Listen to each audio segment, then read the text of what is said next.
बच्चों, आज हम मैथ का चैप्टर फैक्ट 11 फैक्टराइजेशन पढ़ने जा रहे हैं, जो कि बहुत इम्पोर्टेंट होता है। अब हम समझते हैं कि फैक्टराइजेशन का मतलब क्या है और ये सारी चीज़ें अच्छे से समझते हैं इसको। ठीक, तो देखिए यहाँ क्या लिखा है factorization is reverse of product या मल्टीप्लिकेशन।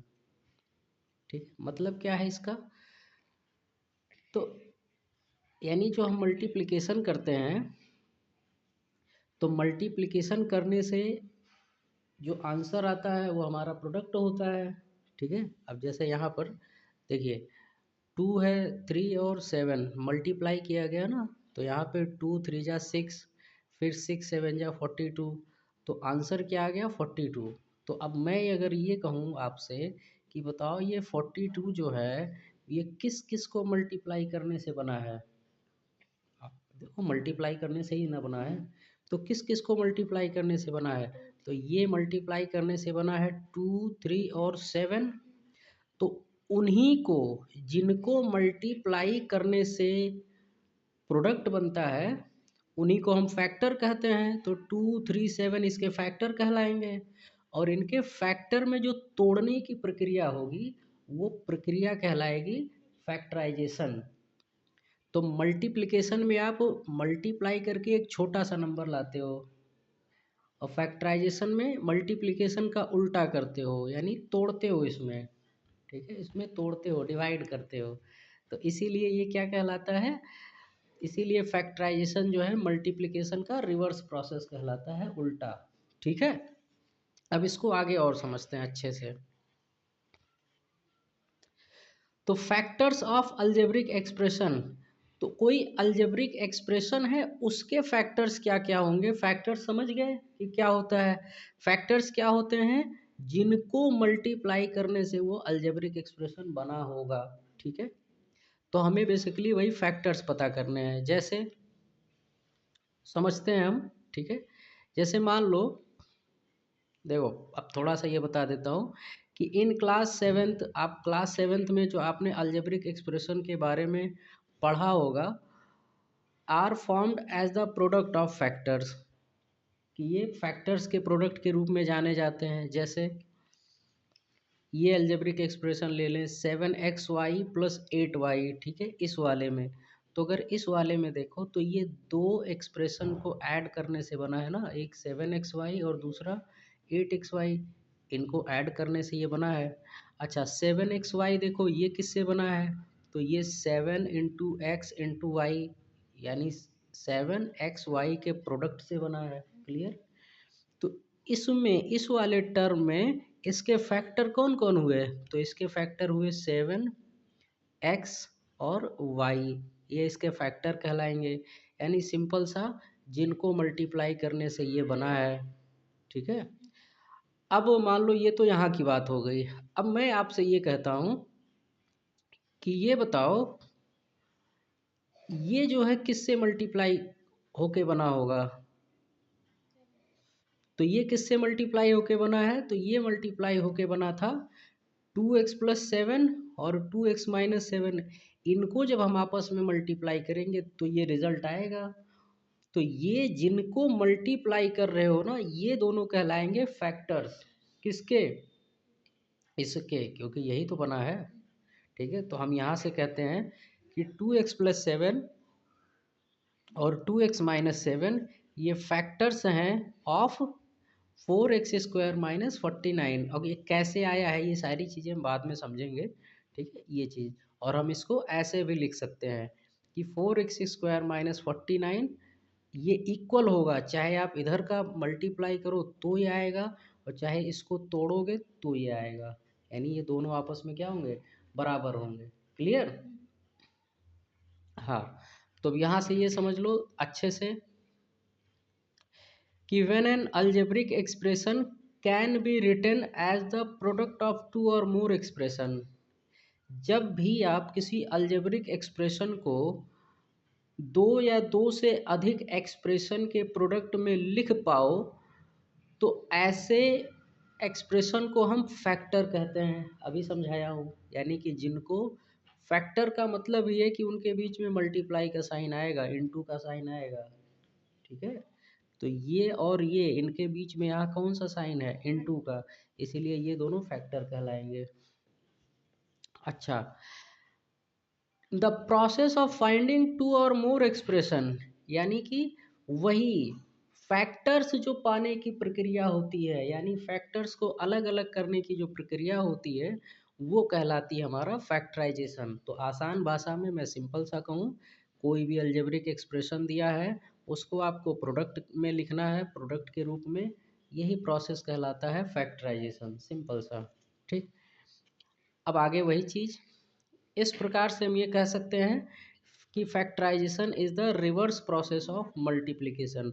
ये मल्टीप्लिकेशन का रिवर्स प्रोसेस होता है, जैसा कि हमने ऊपर ही समझाया है ना, यहाँ पे क्या लिखा था कि factorization is reverse of product या मल्टीप्लिकेशन, ठीक है। अब यहाँ आते हैं, तो यहाँ पर देखो, ये आप पढ़ चुके हो पिछले अलजेब्रिक एक्सप्रेशन चैप्टर में, आपने पढ़ा है कि आप जब इसको मल्टीप्लाई करोगे तो क्या आंसर आएगा। तो देखो थोड़ा सा ध्यान से कि पहले ये जो बाहर वाला टर्म है ये इससे भी मल्टीप्लाई होगा और 3 में, तो जब इसमें करोगे तो देखना नंबर नंबर आपस में, वेरिएबल वेरिएबल आपस में, तो 7 5 जा 35, x into x x square, और वाई वाई स्क्वायर हो जाएगा। तो क्या आया, 35 एक्स स्क्वायर वाई स्क्वायर। और जब इसी को 3 में मल्टीप्लाई करोगे तो आएगा 7 3 जा 21 और एक्स वाई, 21 एक्स वाई।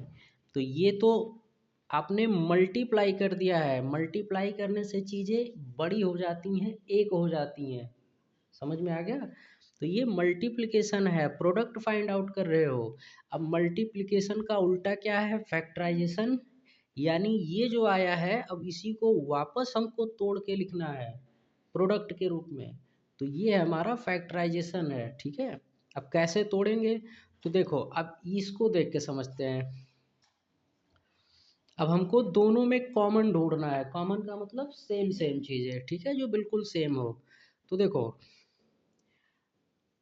7 3 जा 21, यानी 7 के टेबल का ये भी है, और 7 5 जा 35, 7 के टेबल का ये भी है। तो इट मीन्स कि हम दोनों में से 7 निकाल सकते हैं, तो ये हमने निकाल लिया बाहर 7, ठीक। और एक्स वाई इसमें भी है और एक्स वाई इसमें भी है, तो एक एक्स वाई हमने वो भी बाहर ले लिया। तो बाहर क्या क्या आ चुका है, 7xy, बचा क्या, तो जब यहाँ से आप 7 निकालोगे तो क्या बचेगा, 5, 7 5 जा होता है ना, तो यहाँ बचेगा 5 और xy, तो ये बच गया 5xy। और यहाँ से जो है 7xy गया है तो यहाँ बचेगा केवल 3, तो ये बच गया 5xy माइनस 3, ये पूरा ब्रैकेट में। और अगर आप ध्यान से देखो तो क्या ये वही नहीं है जिसको हमने शुरू में मल्टीप्लाई किया था, मल्टीप्लाई करने से ये आया था। तो आपने क्या किया है, इस एक्सप्रेशन को दो फैक्टर के रूप में अलग कर दिया है, ये आपका हो गया इसका फैक्टर्स। कौन कौन इसके फैक्टर्स हैं, तो एक फैक्टर का नाम है 7xy और दूसरे फैक्टर का नाम है 5xy माइनस 3, ये पूरा पूरा कहलाएगा ब्रैकेट सहित, ठीक। इसी प्रकार से हम इसको भी कर सकते हैं, जैसे ये था हमारा 16a² माइनस 25b², हम इसको भी फैक्टराइज कर सकते हैं, और ये सारी चीज़ें अभी आगे हम डिटेल में पढ़ेंगे, क्लियर, ठीक है। तो अब हम आगे बढ़ते हैं, तो इस चैप्टर में हम पढ़ेंगे factorization of polynomials by the following method. ये 3 मेथड हमारे यूज होंगे। पहला मेथड होगा टेकिंग आउट कॉमन फैक्टर्स, जिसमें कि हम कॉमन फैक्टर्स बाहर निकालेंगे, जैसा कि ये पहला वाला था, ठीक है। ये आपका पहला था क्या, कॉमन फैक्टर बाहर निकालने का, ये इस पर एक एग्जाम्पल। फिर दूसरा हो गया ग्रुपिंग, ग्रुपिंग करके भी हम निकालेंगे, ठीक है, ग्रुपिंग आप इसको समझ लो, या फिर ये ग्रुपिंग नहीं है, आगे आएगा बता दूंगा। फिर ग्रुपिंग एक मेथड हो गया, और तीसरा मेथड होता है हमारा using algebraic identities, algebraic identities का इस्तेमाल करके, जैसे कि ये, अब अलजेब्रिक आइडेंटिटी आप जानते हो ना, अलजेब्रिक आइडेंटिटी क्या होती है आपकी, ए प्लस बी का होल स्क्वायर, ए माइनस बी का होल स्क्वायर, और ए स्क्वायर माइनस बी स्क्वायर, ठीक है। और एक और होता है ए एक्स प्लस ए और एक्स प्लस बी का, ठीक है, जो कि इक्वल होता था। चलो अब आगे आएगा ये बताऊंगा डिटेल में पूरा, ठीक है। तो ये हमारे तीन मेथड होंगे, फिर से बता देता हूँ। एक कॉमन फैक्टर बाहर निकाल के, दूसरा ग्रुपिंग करके यानी ग्रुप बना करके, आप जब प्रॉपर ग्रुप बना लोगे तो अपने आप वो अलग हो जाएगा। और तीसरा होगा हमारा यूजिंग अलजेब्रिक आइडेंटिटीज, हमें कैसे भी करके एक आइडेंटिटी के रूप में उसको बदल लेना है, जैसे ही वो बदलाएगा वो सॉल्व हो जाएगा, ठीक है। तो आगे बढ़ते हैं। अच्छा, तो factors of trinomials of the type कह रहा है कि हमें ट्राइनोमियल के, इस टाइप के ट्राइनोमियल के फैक्टर करने हैं। किस टाइप के? X square plus P x plus Q, इस टाइप के, यानी जहाँ वेरिएबल का पावर 2 हो, पी एक्स और क्यू, इस प्रकार के। या फिर A X square plus B X plus C type के, जहाँ पे ए बी सी हमारे इंटीजर्स होंगे। अब देखो इसी चीज़ को मैं क्या कहता हूँ कि factors of quadratic equation. Quadratic equation, अब ये क्वाड्रेटिक इक्वेशन क्या होता है तो आप इसको रट लो कि एनी पॉलिनोमियल्स ऑफ डिग्री 2, कोई भी पॉलिनोमियल जिसकी डिग्री 2 होती है उसे हम क्वाड्रेटिक इक्वेशन कहते हैं, ठीक है। ये सब जानना चाहिए। अगर डिग्री 1 है तो क्या बोलेंगे? अगर डिग्री 1 है तो उसे लीनियर इक्वेशन कहते हैं, डिग्री 2 है तो उसे क्वाड्रेटिक इक्वेशन कहते हैं, डिग्री 3 है तो उसे ट्राइनोमियल्स कहते हैं। ट्राइनोमियल, सॉरी ट्राइनोमियल्स नहीं, ट्राइनोमियल तो 3 पद वाले को कहते हैं, उसे हम क्यूबिक इक्वेशन कहते हैं। अगर 3 डिग्री है तो 3 को क्यूब कहते हैं ना, तो क्यूबिक इक्वेशन कहलाएगा। 4 है तो बाई क्वाड्रेटिक कहलाएगा, इसी प्रकार से एंड सो ऑन। तो ये है आपका एक क्वाड्रेटिक इक्वेशन, जैसे एग्जाम्पल के लिए लिखा हूँ A X square plus B X plus C. अब डिग्री किसे कहते हैं तो आप, मुझे उम्मीद है कि आप जानते होंगे कि वेरिएबल का जो हाईएस्ट पावर होता है, इसमें वेरिएबल कौन है? ए बी सी? नहीं, ए बी सी वेरिएबल नहीं है। ए बी सी हमारे इंटीजर्स हैं, इंटीजर्स हैं, और ये हम मान के चलते हैं कि इनकी वैल्यू हमें पता होगी, ठीक है। तो इसमें वेरिएबल एक्स है, तो यहाँ पे x का पावर 1 है, यहाँ पे x का पावर 0 है, जबकि इस वाले में x का पावर 2 है। तो 0 1 2, सबसे बड़ा कौन है? 2। तो सबसे बड़ा जो पावर होता है वेरिएबल का वही हमारा डिग्री कहलाता है। तो इसीलिए इस पॉलिनोमियल की डिग्री कितनी हुई? 2। तो डिग्री 2 है, इसीलिए हम इसको क्वाड्रेटिक इक्वेशन कहेंगे। आए समझ में? ठीक है, तो हम आगे पढ़ेंगे ये सारे। अच्छा, तो बिफोर टेकिंग अप फैक्टराइजेशन हम समझ लेते हैं थोड़ा एचसीएफ के बारे में, कॉन्सेप्ट ऑफ एचसीएफ। अब एचसीएफ क्या होता है? Highest common factor. देखो कॉमन फैक्टर तो बहुत सारे निकलेंगे, लेकिन उसमें हमको सबसे बड़ा वाला कॉमन फैक्टर चाहिए, हाईएस्ट कॉमन फैक्टर चाहिए, ठीक है। तो क्या है H C F of two और मोर पॉलिनोमियल्स या मोनोनोमियल्स, दो या दो से अधिक मोनोनोमियल्स का जो एचसीएफ होगा, तो हमको क्या करना है? उनके न्यूमेरिकल कोफिशिएंट का एचसीएफ लेना है और उनके लिटरल कोफिशिएंट का। मतलब मैं सिंपल सा कहूँ, नंबर नंबर अलग और वेरिएबल वेरिएबल अलग, बस यही चीज़। एचसीएफ ऑफ लिटरल कोफिशिएंट यानी वेरिएबल का कैसे निकालोगे? तो product of each common literal raise to the lowest power, माने सबसे छोटका जो पावर होगा उसी को लिया जाएगा, ठीक है, सबसे छोटा वाला। अब क्यों? अभी आगे समझा देता हूँ, इस चीज़ को ध्यान से समझना। ये एक एग्जांपल है, हमें क्या चाहिए? H C F of 6x square and 8xy cube, ये चीज़। अब देखो सबसे पहले हम न्यूमेरिकल कोफिशिएंट निकालते हैं, ठीक है, न्यूमेरिकल कोफिशिएंट का एच सी एफ। अब इसको जब 6 को तुम लिखोगे तो 6 को देखो, 6 आपके 2 के टेबल में आता है, 2 के टेबल में ना, तो 2 3 जा 6 और 8 भी 2 के टेबल में आता है, 2 4 जा 8 है। तो दोनों में क्या सेम आया? 2 आ रहा है ना, तो हमने 2 ले लिया, एच सी एफ क्या हो गया? 2। अब वेरिएबल की बात करते हैं। देखो इसमें x का पावर 2 है जबकि इसमें केवल x है, तो मैं कहता हूँ कॉमन जो दोनों में सेम हो। तो दोनों में क्या सेम है, एक वाला सेम है ना। अब इसमें 2 है लेकिन इसमें तो 2 नहीं है x, तो सेम क्या है, एक तो सेम है ना। तो इसीलिए, और वही क्या है, छोटा है। तो जो छोटा रहेगा वही ना सेम मिलेगा सब में, कि बड़ा वाला सब में सेम मिलेगा, नहीं। जो छोटा वाला रहेगा वो सब में, जैसे x, इसमें एक्स स्क्वायर है, ठीक। इसमें वाई स्क्वायर है छोटा, जबकि इसमें वाई क्यूब है, ठीक। तो वाई क्यूब को हम वाई स्क्वायर और एक वाई लिख सकते हैं ना अलग। अरे तीन में से दो वाई अलग कर सकते हैं कि नहीं, बिल्कुल कर सकते हैं। तो इसीलिए हमको जो छोटा वाला होता है पावर उसे ही लेना होता है। तो क्या हो जाएगा हमारा लिटरल कोफिशिएंट, क्या बनेगा, एक्स वाई स्क्वायर। इसमें से भी हमने एक्स ले लिया, दोनों में से एक्स ले लिया और दोनों में से वाई स्क्वायर, तो क्या आया, एक्स वाई स्क्वायर। तो इसीलिए पूरा अगर हम देखें तो इन दोनों का पूरा जो हमारा एच सी एफ बनेगा वो बनेगा 2 x y square, 2 x y square. Clear. 15 a³ b² c³ 12 a⁴b c⁴ and 18 a⁵ b³ इसमें अगर हम बात करें तो आप ध्यान से समझिएगा। देखो 15, 12 और 18 ये तीनों किसके टेबल में आते हैं, तीन के टेबल में आते हैं ना। 3 5 जा 15, 3 4 जा 12, 3 6 जा। तो ऐसा कौन सा नंबर है जो तीनों में सेम है, दैट इज 3।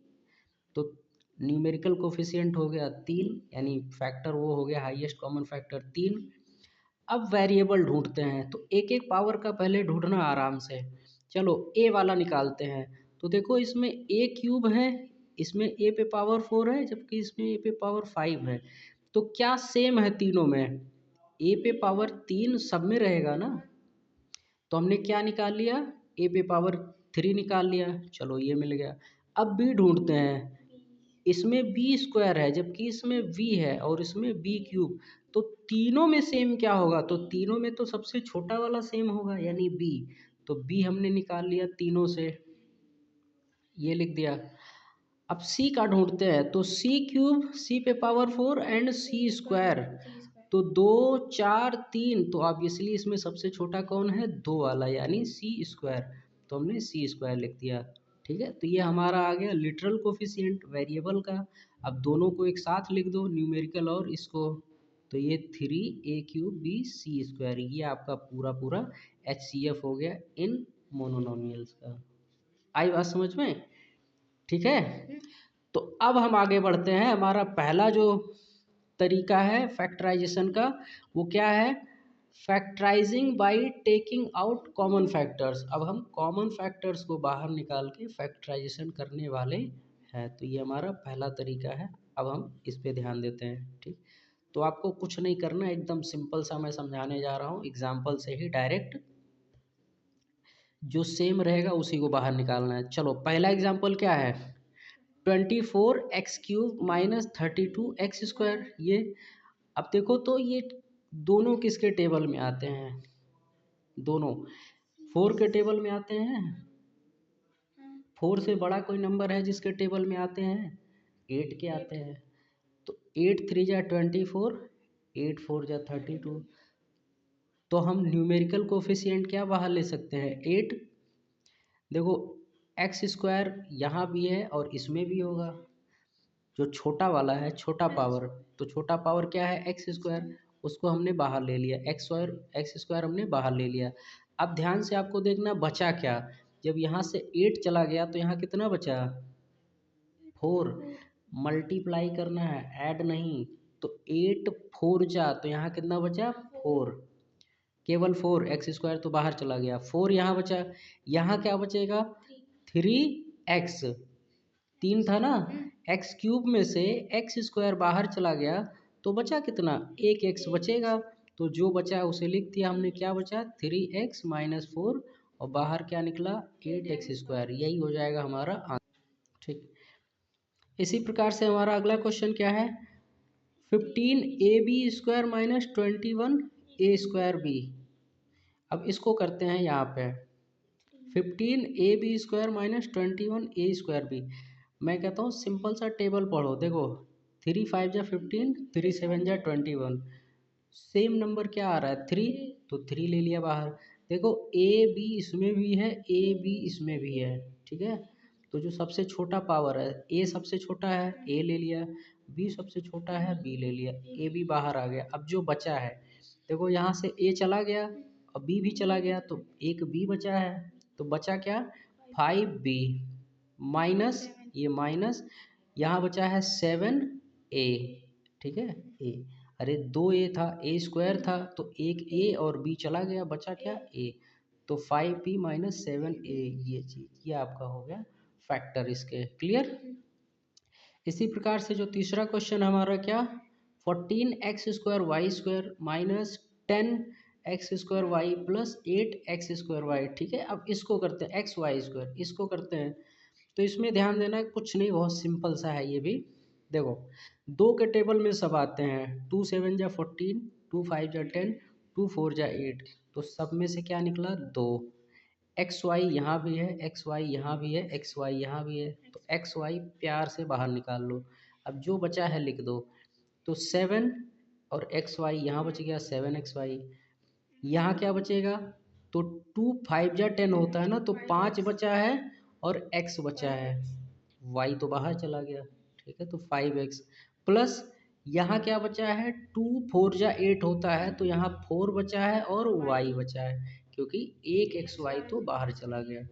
तो 2xy minus sorry 2xy into ये ब्रैकेट में पूरा 7xy minus 5x plus 4y, ये हमारा हो गया आंसर इसका। क्लियर। अच्छा ये आगे कुछ एग्जाम्पल है। अब जरूरी नहीं है कि आपको हर बार ऐसे एक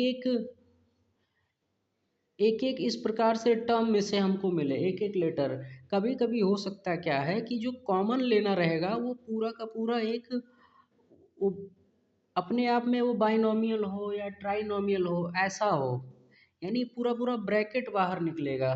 जैसे यहाँ पर देखो y+2z ये इसमें भी है और y+2z ये इस वाले में भी है, तो हम बाहर क्या लेंगे, हम y+2z को बाहर लेंगे।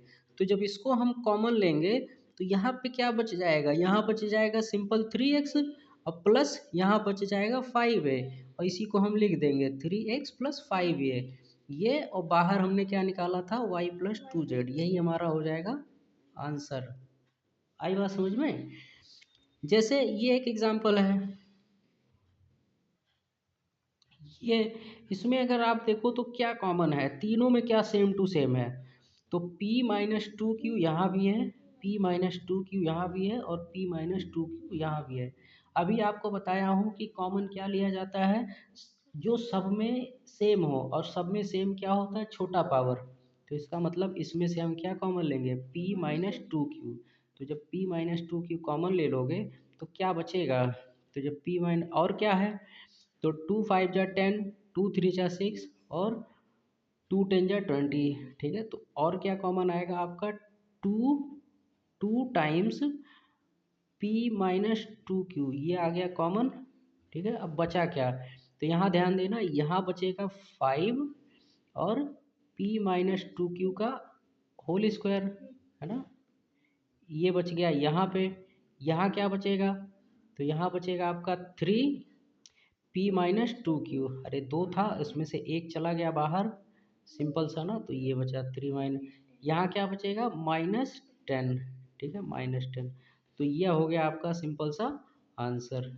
आई बात समझ में, तो ये हो गया आंसर। क्लियर। तो आप देख सकते हो ये उसी का ही सॉल्यूशन है, क्या है 2p-2q और ब्रैकेट के अंदर वही जो बचा है 5p-2q का होल स्क्वायर प्लस 3p-10, ये। तो ये एक्सरसाइज जो है आप लगाइए अच्छे से, कोई भी डाउट आता है तो आप कमेंट कीजिए, हम उसका अलग से जो है क्वेश्चन सॉल्व करके आपको हम बता देंगे। ठीक, आगे बढ़ते हैं अगले टॉपिक पर।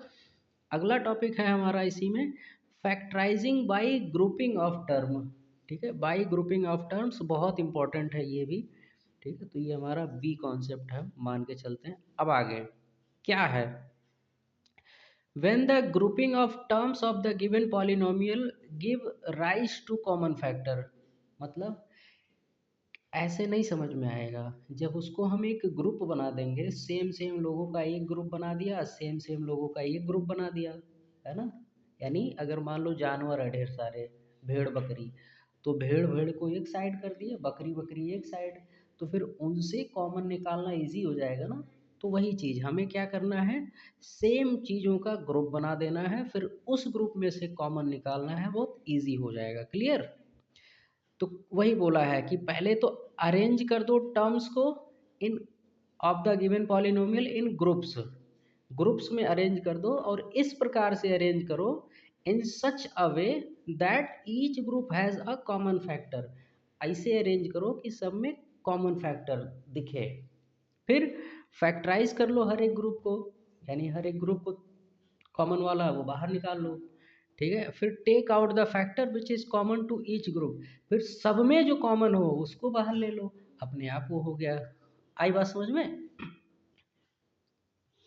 तो देखो, factorisation by grouping is possible only if the given polynomial contains an even number of terms. ये भी बहुत इंपॉर्टेंट है। क्यों इवन नंबर ऑफ टर्म्स, क्योंकि आपको पता है कि कोई भी नंबर ये दो बराबर भागों में तभी बंटता है जब वो इवन हो, जब वो इवन होगा तभी ना। अगर वो ऑड होगा तो दो बराबर भागों में बटेगा ही नहीं, एक शेषफल बचेगा, तो उसको तो हम ग्रुपिंग कर ही नहीं पाएंगे। ग्रुपिंग का मतलब ये नाम से पता चल रहा है कि ग्रुप में हमको उसको डिवाइड करना है, दो इक्वल टाइप के, है ना। तो इसीलिए जो फैक्टराइजेशन होता है ग्रुपिंग मेथड से, ये केवल उसी पॉलिनोमियल का संभव होगा जिसमें इवन टर्म होंगे। सिंपल सी बात है। ठीक है, तो टर्म आपको काउंट कर लेना है कि एटलीस्ट टर्म तो पता हो कि जैसे देखो इसमें एक दो तीन चार टर्म है, इसका हो जाएगा, एक दो तीन चार इसमें भी है, इसका हो जाएगा। अब मान लो किसी में पांच टर्म हो और तुम ग्रुपिंग करने बैठ गए, वो होगा ही नहीं, फालतू टाइम वेस्ट होगा। चलो, तो अब एग्जाम्पल से फटाफट समझते हैं कैसे। तो ये हमारा एग्जाम्पल है पहला कि ए X minus A Y B X minus B Y. ठीक, मैंने क्या समझाया है, भेड़ भेड़ एक साइड कर लो, बकरी बकरी एक साइड।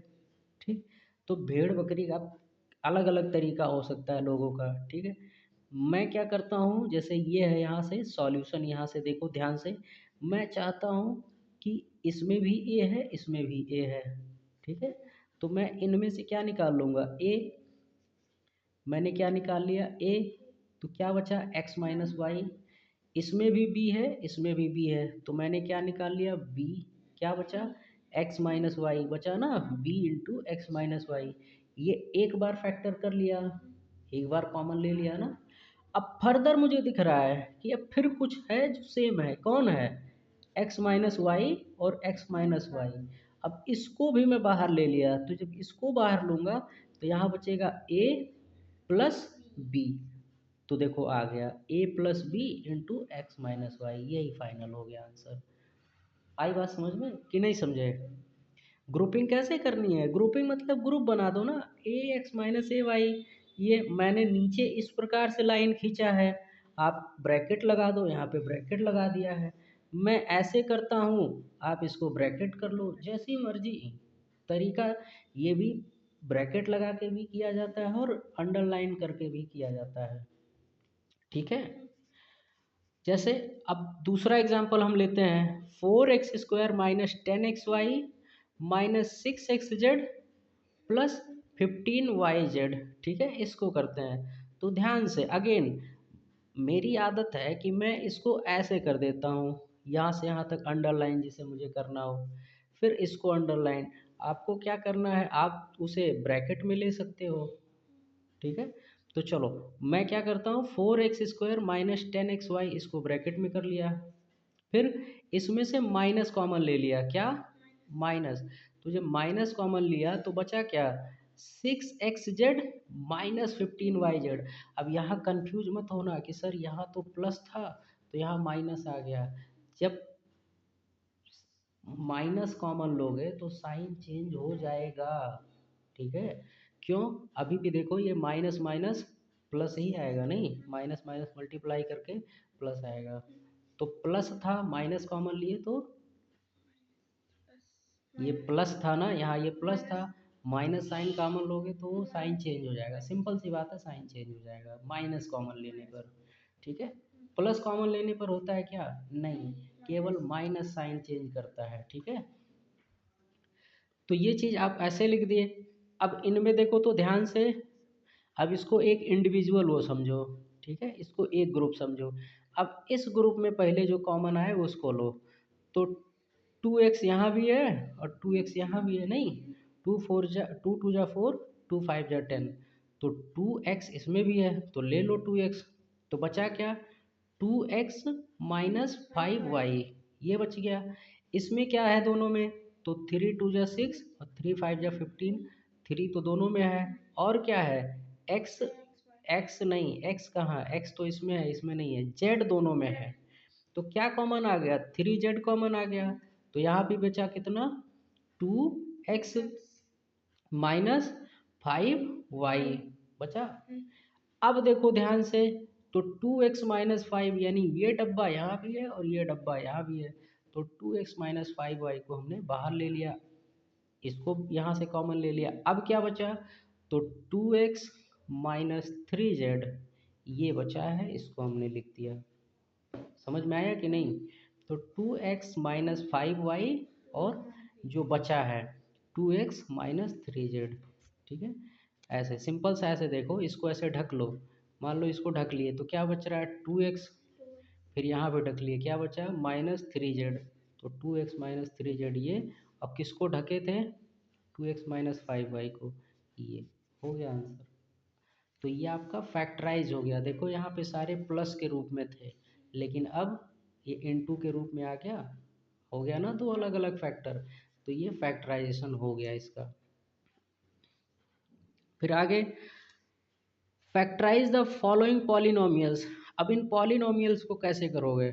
ठीक है, तो बहुत सिंपल है, आप ध्यान देना। जैसे ये हो गया x³ plus 2x² plus x plus 2, ये एक ग्रुप, ये एक ग्रुप। इन दोनों में क्या है? सबसे छोटका पावर सेम है, सेम है ना, x² निकाल लो बाहर, क्या बचा? x प्लस यहाँ बचा 2, x प्लस 2। इसमें से क्या आएगा दोनों में से? 1। जहाँ कुछ भी ना बाहर हो वहाँ 1 लिखा जाता है, तो यहाँ पे क्या आ गया? 1। बचा क्या? x plus 2। अब देखो ध्यान से, x प्लस 2 यहाँ भी है, यहाँ भी है, हमने क्या किया? x प्लस 2 बाहर निकाल लिया, तो बचेगा क्या? यहाँ बचेगा x² प्लस 1, x² प्लस 1, ये हो गया। क्लियर? समझ में आया कि नहीं? सेम वही चीज़ इसमें, 1 plus P Q plus p² ये चीज़। तो इसका आप बना लो ग्रुप, 1 प्लस पी यहाँ और ये पूरा ग्रुप यहाँ। अब इन दोनों में क्या सेम है? पी क्यू सेम है, तो जब पी क्यू कॉमन लोगे तो यहाँ बचेगा 1 और यहाँ बचेगा p, क्योंकि दो पी में से एक पी गया और एक क्यू गया, तो क्या बचा? पी बचा ना केवल, तो पी। अब फिर से देखो, 1 प्लस पी यहाँ भी है, 1 प्लस पी यहाँ भी है, तो 1 प्लस पी कॉमन आ जाएगा, 1 प्लस पी ब्रैकेट में 1 प्लस पी क्यू, ये हो गया फैक्टर। क्लियर? तो ये सारे जो है आप इसको घर पे ट्राई कीजिए। फैक्टराइज द फॉलोइंग एक्सप्रेशन, ये चीज़ देखो, फिर से वो बात याद रखना है कि हमेशा इवन नंबर टर्म होने चाहिए, तभी वो ग्रुपिंग से होंगे, ठीक है। ग्रुपिंग करके आप इसको फैक्टराइज कीजिए।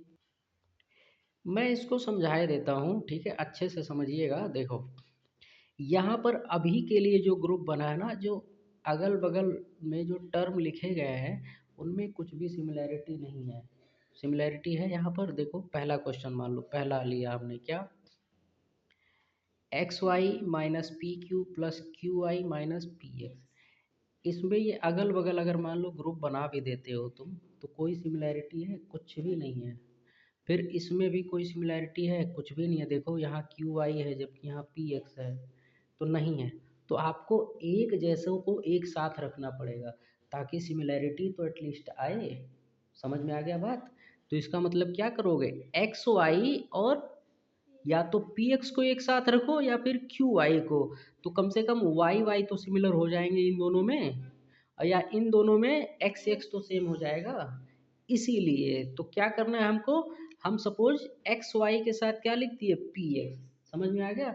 तो ये एक ग्रुप बन गया और बाकी जो बचा वो एक साथ। तो x y minus p x plus q y minus p q, ये बन गया। अब इन दोनों में से क्या कॉमन आ रहा है, एक्स, बचेगा क्या, y माइनस पी, है ना। इन दोनों में क्या कॉमन आएगा, इन दोनों में q कॉमन आ रहा है, q, तो q ले लिया। अब क्या बचा, y माइनस पी। ये अब देखो साफ साफ दिख रहा है कि y माइनस पी यहाँ भी है, y माइनस पी यहाँ भी है, तो इसको कॉमन ले लिया तो क्या बचा, x plus Q, x plus Q, हो गया y minus p x plus Q, हो गया, यही हमारा आंसर। आई बात समझ में? तो जब कभी ऐसे अगल बगल कोई सिमिलरिटी ना दिखे तो हमको, अरे इतने सारे लोग हैं, कोई भी जो तुम्हारा मन करे उसको एक साथ लिख सकते हो, ए स्क्वायर के साथ ए बी भी लिख सकते हो, या ए स्क्वायर के साथ सी ए भी लिख सकते हो, जो मर्जी, क्योंकि दोनों में एटलीस्ट ए तो सेम है ना। समझ में आ रही है बात? तो ए स्क्वायर प्लस ए बी ये हमने एक साथ लिख दिया, और जो बचा है बी सी और सी ए ये एक साथ। अब देखो इनमें ए स्क्वायर और ए बी में ए कॉमन है कि नहीं, ए कॉमन लिया, क्या बचा, यहाँ बचेगा ए, यहाँ बचेगा बी, ए प्लस बी। इन दोनों में सी कॉमन है तो सी कॉमन ले लिया, B plus A, B plus ए लिखो या ए प्लस बी लिखो, एक ही बात है, पढ़े हो ना कम्यूटेटिव प्रॉपर्टी, उल्टा पुल्टा एक समान। तो बी प्लस ए या ए प्लस बी ये सेम ही है। अब दोनों में ए प्लस बी कॉमन है, ले लिया हमने बाहर ए प्लस बी को, क्या बचा, ए प्लस सी, ए प्लस सी, ये हमारा जो बचा हुआ है। तो हो गया, ए प्लस बी हमने कॉमन लिया था और ए प्लस सी जो बचा है यही हो गया फैक्टर। समझ में आ गया? तो इस क्वेश्चन में मेन कैच क्या था, इस क्वेश्चन में, ऐसे क्वेश्चन में मेन कैच ये है कि हमें अगल बगल देख लेना है कि इनमें कुछ कॉमन है भी या नहीं। अगर नहीं कॉमन होता है तो हमको ऐसे टर्म को एक साथ लिखना है जिनमें कॉमन हो। सेम ये क्वेश्चन है, A B x square plus y square x Y A square plus b square. अगर इसको भी देखो ध्यान से तो कुछ भी सिमिलर नहीं है जिसको हम कॉमन वॉमन ले सकें। ठीक है, तो हम क्या करेंगे, पहले तो इनको प्यार से मल्टीप्लाई कर दो, A B x square plus A B Y square, फिर प्लस एक्स वाई ए square plus X Y B square, ये हमने मल्टीप्लाई कर दिया। अब बनाओ pair, A B x square के साथ इसी का मत बनाना क्योंकि ये तो वहीं से आया है ना मल्टीप्लाई करके, तो कोई रिजल्ट नहीं मिलेगा। तो ए बी एक्स स्क्वायर के साथ कोई सा भी दूसरा तुम लिख सकते हो, ये भी लिख सकते हो, ये भी लिख सकते हो। समझ में आया? तो a B x square plus a square x y ये हमने एक पेयर बना दिया, एक ग्रुप। और फिर ए बी वाई स्क्वायर और ये बी स्क्वायर एक्स वाई ये एक ग्रुप। ठीक है, ध्यान देना है, यानी कि पहला तीसरा दूसरा चौथा। ठीक है, अब आगे इन दोनों में ध्यान से देखो तो क्या क्या कॉमन है, ए इसमें भी है इसमें भी है, एक्स इसमें भी है इसमें भी है, बी इसमें है बट इसमें नहीं है, वाई इसमें है बट इसमें नहीं है। तो क्या कॉमन है, ए और एक्स है ना। तो छोटा पावर हमको लेना होता है, तो ए एक्स हमने कॉमन ले लिया, बचा क्या, तो यहाँ पे बी बचा है और एक्स बचा है, बी एक्स प्लस यहाँ क्या बचा है, ए बचा है और वाई बचा है, ए वाई, है ना, बी एक्स प्लस ए वाई। क्लियर? इसमें क्या कॉमन है, तो इसमें कॉमन है तुम्हारा बी दोनों में है और वाई दोनों में है, तो बी वाई हमने कॉमन ले लिया। यहाँ भी क्या बचेगा, ए बचा और वाई बचा, ए वाई, और क्या बचा है, बी और एक्स, बी एक्स। ठीक है ना। अभी बताया हूँ कि ए वाई प्लस बी एक्स को तुम बी एक्स प्लस ए वाई भी लिख सकते हो, लिख सकते हैं ना ये चीज़। अब देखो बी एक्स प्लस ए वाई यहाँ भी है और यहाँ भी है, सेम टू सेम है, इसको बाहर निकाल लो तो क्या बचा, ए एक्स और यहाँ बचा बी वाई, तो ए एक्स प्लस बी वाई ये चीज़ और ये। क्लियर? तो ये आपका फैक्टराइज हो गया। समझ में आया कि नहीं? फिर से बता देता हूँ कि यहाँ से कुछ भी नहीं दिख रहा था, कुछ भी सिमिलर नहीं दिख रहा था। तो इसीलिए सबसे पहले हमने मल्टीप्लाई किया, मल्टीप्लाई करने के बाद ये ऐसा हो गया। अब हमको अलग अलग पेयर बनाना है, तो हमने पहले के साथ तीसरे का कर दिया और दूसरे के साथ चौथे का कर दिया, अलग अलग हो गए। अब इनमें से कॉमन निकालते जाओ, फटाफट वही रिपीटेटिव स्टेप है, सारा हो जाएगा। क्लियर? अब देखो, factorise by the following expression. अब ऐसे एक्सप्रेशन हो जहाँ पे टर्म की संख्या अगर ज़्यादा हो, तब कैसे किया जाता है? अगर ज़्यादा हो, जैसे इसमें देखो, इसमें टोटल 6 टर्म है ना, 2 4 6 टर्म है। तो यहाँ क्या करेंगे? तो यहाँ आपकी मर्जी है, ठीक है, जैसे मन करे वैसे कर सकते हो। यहाँ पे ए वाले सेम कर सकते हो एक साथ, या फिर सेम वेरिएबल वाले एक साथ कर सकते हो। सेम वेरिएबल बोले तो एक्स एक्स वाले को एक साथ कर सकते थे, है ना। जैसे यहाँ देखो ध्यान से, एक्स एक्स और कोई नहीं है, ठीक। या फिर ए वाले कर लो, चलो ए वाले कर लेते हैं, ठीक है। ध्यान से, कौन कौन है? ए एक्स, ए जेड और ए वाई, ये ए वाले हो गए, एक साथ लिख दिया। अब बी वाले कर लो, तो बी एक्स, बी वाई और बी जेड, ये हो गया। अब साफ साफ दिख रहा है कि इन तीनों में ए कॉमन है, ए ले लिया, इनमें बी कॉमन है, ले लिया। अब जो आया है x plus y plus z यहाँ भी है, और x plus y plus z यहाँ भी है। तो x plus y plus z बाहर ले लिया, क्या बचा? ए प्लस बी बचा, और ये हो गया सिंपल फैक्टराइज। आई बात समझ में? अगला एग्जाम्पल हम देखें तो, P cube minus 3p² plus 2p-6 minus P cube plus 3p 3q, ये चीज़ यहाँ पे लिखा हुआ है क्वेश्चन। कुछ नहीं करना है, सिंपल सा बनाओ पेयर। इसमें तीन तीन का नहीं, इसमें दो दो का ही बनेगा। ये पहला पेयर, ये दूसरा पेयर, इसमें से माइनस कॉमन लेना। तो अभी बताया हूँ कि जब माइनस कॉमन लोगे बच्चा, तो यहाँ माइनस हो जाएगा, साइन चेंज हो जाएगा। समझ में आया? अब इसमें देखो तो क्या है, इसमें p² है ना दोनों में, तो p² कॉमन ले लिया, क्या बचा? p-3। इसमें 2 कॉमन आ जाएगा, तो यहाँ भी बचा p-3। इसमें से माइनस q कॉमन आ जाएगा, माइनस और q, तो माइनस q कॉमन आ गया, क्या बचा? p-3। अब तीनों में देखो p-3 p-3 p-3 सेम है, बाहर ले लिया p-3, तो क्या बचा? तो ये बचा मेरा, जो बचेगा मैं उस पर अब ध्यान दूंगा। यहाँ बचा है p² लिख दिया, यहाँ बचा है +2 और यहाँ -q, तो p² +2 -q, ये जो बचा है मेरा, ये पूरा आंसर हो गया। समझ में आया? Similar, x³ minus x² plus ax plus x minus a-1, ठीक है। ये चीज़ बनाओ पेयर, इधर से एक पेयर, यहाँ से ये, यहाँ से माइनस कॉमन आ जाएगा, तो माइनस से कॉमन आएगा तो ये दोनों प्लस हो जाएंगे, a+1, है ना, ऐसे। क्लियर? और नहीं तो फिर ये भी चल जाएगा, कोई दिक्कत नहीं है, ठीक। अब यहाँ पे एक चीज़ छोटी सी ध्यान देने वाली है। अगर मान लो यहाँ पे आप तीनों में हमको देखना, ठीक है, तीनों में। चलो पहले ये जब पेयर बनेगा, तो x² कॉमन आएगा, बचेगा x-1, क्या? x-1, ठीक। अब अगर ये देखो, अगर ax प्लस एक्स लिखते हो, तो यहाँ से x कॉमन आएगा, तो बच्चा a+1 बनेगा। तो यहाँ बना है x-1, जबकि यहाँ पे a+1 बनेगा, तो सेम आ रहा है? नहीं, कहाँ सेम है गधा? a+1, जबकि यहाँ क्या है? x-1। बैल हो, सब में x-1 बनना चाहिए, सब में, तीनों में। समझे गधे?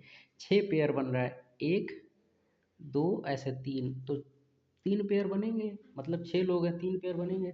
तो तीनों में सेम टू सेम कॉमन आता है, तो वो कॉमन तुम्हें पहले वाले से ही दिख गया, क्या? x-1।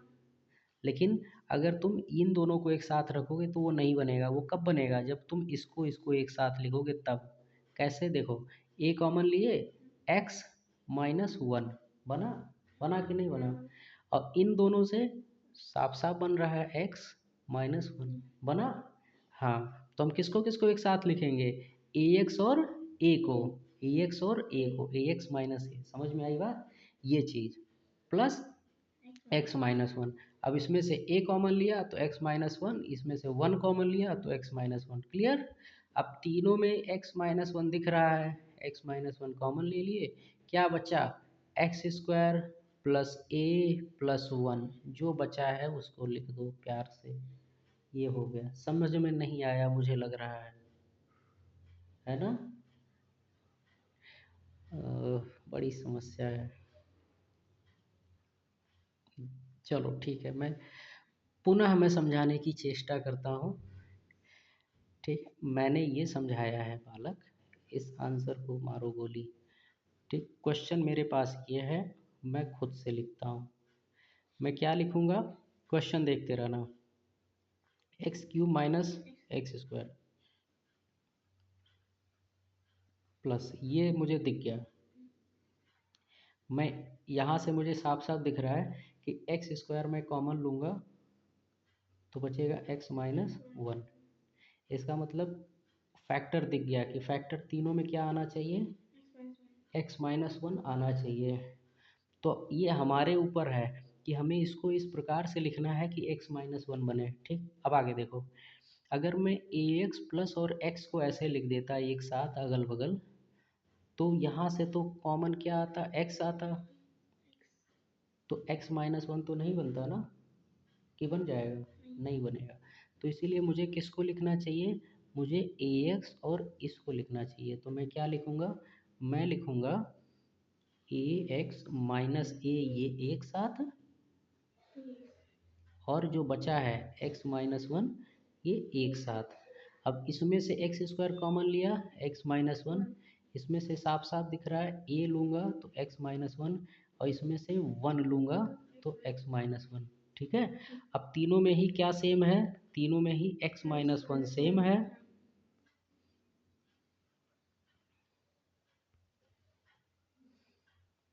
तो तीनों में ही x माइनस वन सेम है। मैंने क्या किया, x माइनस वन ये बाहर निकाल लिया। अब क्या बचा है, यहाँ बचा एक्स स्क्वायर, फिर यहाँ बचा प्लस ए, और यहाँ बचा प्लस वन तीसरे वाले में। बस यही चीज़ हो गया मेरा आंसर। अभी समझ में आ गया, पक्का। ठीक, बढ़िया। ये क्वेश्चन देखो, सेम वही, इसमें क्या करोगे तुम, पहले पी एक्स माइनस वाई का होल स्क्वायर, है ना। तो देखो बालक, इसमें कैसे भी करके हमें क्या कॉमन लेना है, एक्स माइनस वाई। ठीक है, तो अब इनको इस प्रकार से अरेंज करो कि इसमें एक्स माइनस वाई बने, बन गया है। देखो, ये y वाला पहले लिखा है, x वाला बाद में, इसको आगे पीछे कर दो तो q कॉमन आ जाएगा, x माइनस वाई यहाँ भी बन रहा है। इसमें से 3 कॉमन ले लोगे तो x माइनस वाई यहाँ भी बन रहा है। दिख रहा है कि नहीं, हाँ, ढूंढो पी एक्स माइनस वाई का होल स्क्वायर प्लस वही जो कहा हूँ, क्यू एक्स को पहले लिख दिया, क्यू वाई को बाद में लिख दिया, ये एक पेयर और ये एक पेयर। अब कॉमन लेते हैं, इसमें से x माइनस वाई, ये चीज़, इसमें से q कॉमन आ गया, x माइनस वाई बचा, इसमें से 3 कॉमन आ गया, x माइनस वाई बचा। अब तीनों में ही बच्चा x माइनस वाई कॉमन है, तो उसको ले लिया। जो बचा है, यहाँ क्या क्या बच रहा है, p और x माइनस वाई, इसमें क्या बच रहा है, q, और इसमें बच रहा है 3 विथ साइन, है ना, तो प्लस q और प्लस 3 ये बचा है, इसको लिख दिया। बोलो ये चीज़ समझ में आया कि नहीं, पक्का। ठीक, बहुत बढ़िया। तो इसमें क्वेश्चन अच्छे मिलेंगे आपको, ठीक है, इसीलिए इत्मीनान से लगाइएगा, और मैं समझा देता हूँ थोड़ा बहुत।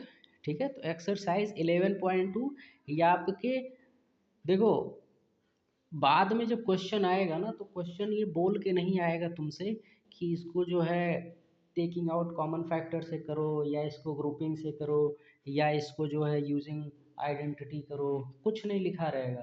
वो तुम्हारे दिमाग की बात है कि तुम पकड़ पाते हो कि किससे करना ज़्यादा इजी है। ठीक है, तो हमें क्या देखना है, सबसे पहले अगर हमको दिख गया है कि इवन नंबर टर्म है, मतलब जो टर्म की संख्या है वो इवन है, मतलब 2 4 6 8 इस प्रकार से है, और उनमें कुछ कॉमन दिख रहा है, तो ग्रुपिंग बना करके बहुत इजीली हो जाएगा, तो हम ग्रुपिंग बना के कर देंगे। और अगर हमें ये दिखेगा कि वो आइडेंटिटी पे बहुत बढ़िया फिट हो रहा है, तो आइडेंटिटी से कर देंगे। समझ में आया? इस प्रकार से हमको क्वेश्चन देख के मेथड क्या अप्लाई होगा वो जज करना है।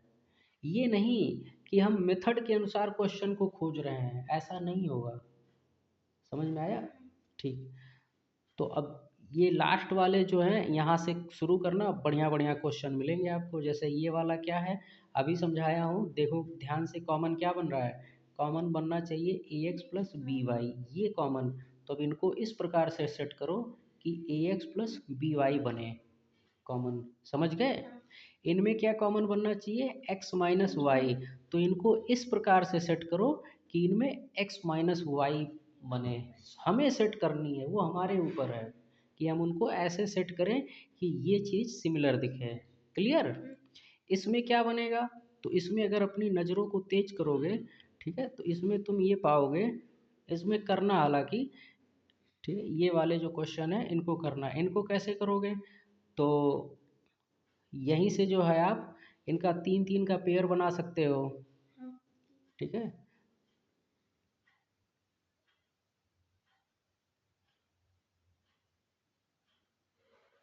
हाँ, इनमें जो कॉमन आएगा बच्चा वो ए प्लस बी आएगा। क्या आएगा? ए प्लस बी कॉमन आएगा इनमें। क्लियर?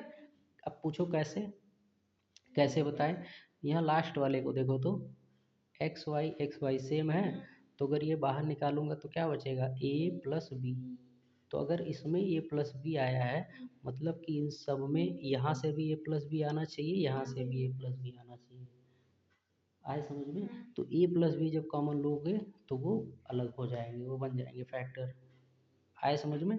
अच्छा यहाँ देखो, इसमें क्या आएगा तुम्हारा, ध्यान से देखो तो एक्स स्क्वायर बाहर ए माइनस बी, तो इसमें क्या आएगा? ए माइनस बी आएगा। यानी इसको हमको कैसे, इसका तो आंसर है दिख गया। इसका आंसर क्या दिख रहा है? इसका आंसर ये दिख रहा है, ध्यान से देखना। ए माइनस बी तीनों में से आ रहा है, और क्या आ रहा है ब्रैकेट में? यहाँ से आएगा एक्स स्क्वायर, यहाँ से आएगा वाई स्क्वायर, यहाँ से आएगा z square. X square plus y square plus z square, यही आपका आंसर होगा। दिखा कि नहीं? समझ गए? बहुत सिंपल सा था। एक से जज कर लो, बाकी आंसर अपने आप मिल जाएगा। यहाँ पे क्या, यहाँ पे तुम्हारा एक्स माइनस वाई आएगा, एक्स माइनस वन आएगा। देखो कैसे, बारह बारह सेम है, बारह कॉमन लो तो क्या बच रहा है? यहाँ बच रहा है एक्स, यहाँ बच रहा है वन, एक्स माइनस वन। तो इसका मतलब इसको भी कैसे भी करके एक्स माइनस वन के रूप में लिख देना, फिर उसी एक्स माइनस वन को बाहर ले लेना, हो गया फैक्टर। समझ में आ गया? तो क्वेश्चन को रीड कैसे करना है, उसको समझना कैसे है कि आगे कैसे बढ़ें, ये बहुत इम्पोर्टेंट है। इसीलिए मैं हमेशा कहता हूँ कि क्वेश्चन को कलम चलाने से पहले 1 मिनट ये सोचा करो, 1 मिनट 30 40 50 सेकंड ये समझा करो कि इसमें करना क्या है। समझ में आया?